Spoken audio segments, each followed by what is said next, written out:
There's a heartbreaking paradox in investing that almost everyone experiences at least once.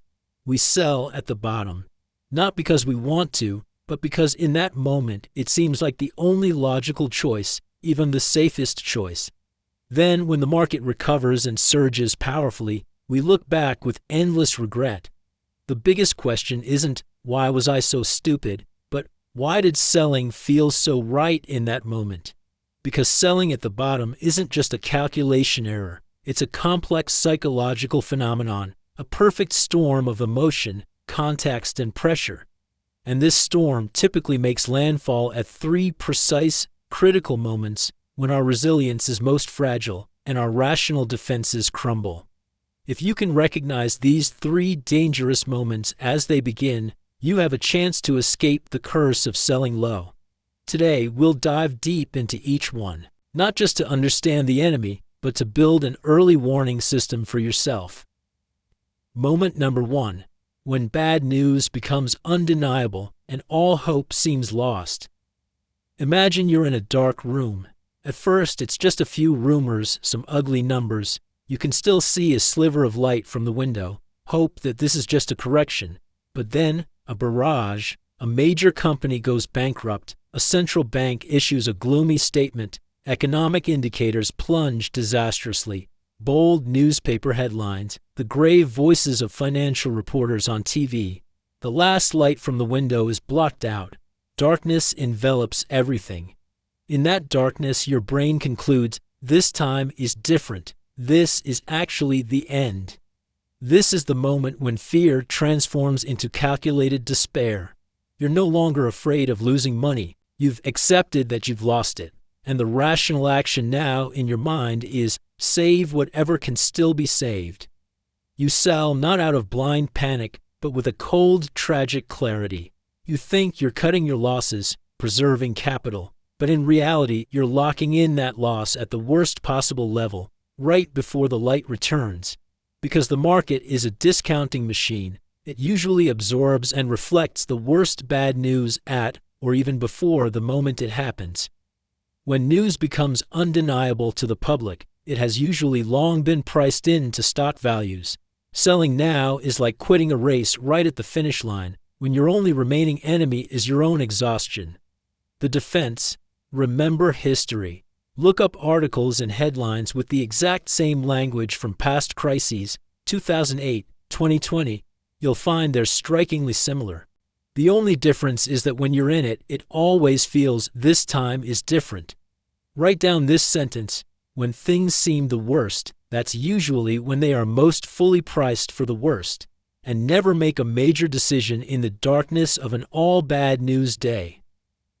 Moment number 2. When loneliness and self-doubt peak. Investing on a deep level is a solitary journey, and in a market storm, that solitude can become a powerful catalyst for a poor decision.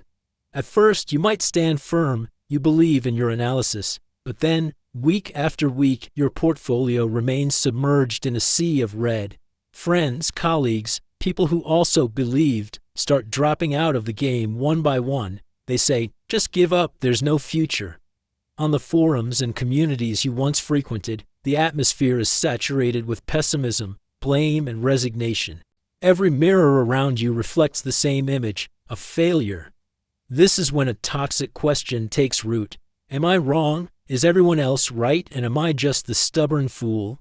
You begin to doubt your own judgment. Your confidence erodes, and then you sell not because you think the market will fall further, but to end the psychological torture of feeling wrong, isolated, and different. You trade mental peace for a financial loss. This is the trap of herd mentality at its deepest, most personal level. The defense: before you invest, create a virtual board of advisors for yourself. These could be the great investors you admire: Buffett, Munger, Lynch. Write down their principles, their quotes about holding firm during crises. When you feel alone, reread them. Seek out interviews and stories about how they faced crowd pressure. You'll realize that historically, the most brilliant investment decisions were often made in extreme solitude, when the only belief you had was in your own reasoning. Moment number 3. when you spot a different opportunity and need cash to seize it. This is perhaps the most insidious and regrettable moment. The market has been declining for a while. Your portfolio is down 30%. You're tired, discouraged, but suddenly you spot something. A stock in another sector rockets up after an unexpected earnings report. A new cryptocurrency is hitting all-time highs. A quick profit investment hack is being widely shared. A calculation forms in your mind.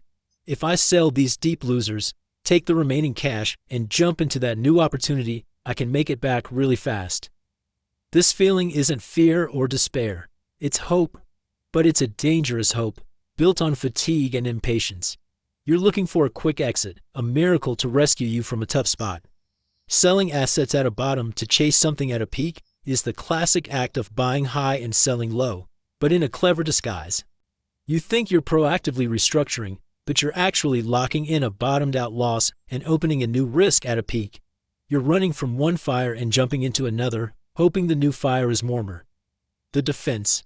The principle of never sell something bad to buy something beautiful unless you've truly written off the bad investment in your mind. Set a rule. If you want to pursue a new opportunity, the money must come from a new source, savings, income. Or if you must sell, only sell assets that have already hit your predefined sell conditions, not just because they're down and something else looks attractive. Extinguish the temptation of false hope with the discipline of your plan. So, how do you recognize and overcome all three moments? You need an emotional buffer. It's not complicated. It's a single sheet of paper posted where you'll see it every day with these 4 things written on it. Number 1, your long-term goal. I am investing for 10 years from now. Number 2, your mirror oath. I will never sell on an all-bad news day. This is your defense for moment number 1. Number 3, your reminder on solitude.